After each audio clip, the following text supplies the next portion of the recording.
Bus పుణ్యమా అని శినికి గాలివానైనట్టు బస్సుల సీట్ల కోసం పెట్టుకునే లొల్లిలు ఇప్పుడు పోలీస్ స్టేషన్ల కేసుల దాకా పోతున్నాయి. ఇగో గిడ చూసిండ్రా, బస్సులున్నోళ్ళందరినీ దింపి పోలీసోళ్ళు ఎంక్వైరీ చేస్తున్నారు. కామారెడ్డికెంచి బస్సులో పోతున్న గీమతోని సీటు కోసం ఇంకో ముగ్గురు ఆడోళ్ళు లొల్లి పెట్టుకున్నారట.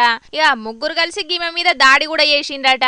ఇక అప్పుడే సందుల మందన్నట్టు గీమె మెడలున్న పుస్తెల తాడును కూడా చోరీ చేసిండ్రట. మరి గీళ్ళు ఫ్రీ బస్సు పేరు మీద బస్సులో చోరీలు చేయనీకే వచ్చిండ్రో లేకపోతే ఏందో గాని మెడల పుస్తెల తాడు గాన రాకపోయే వరకు గీ ముచ్చట్ను కండక్టర్ అన్నకు చెప్పిందట. ఈ ముచ్చట మీద కండక్టర్ పోలీసోళ్లకు కంప్లైంట్ చేసే వరకు ఆళ్ళొచ్చి బస్సుల షేకింగ్ షురూ చేసిండ్రు.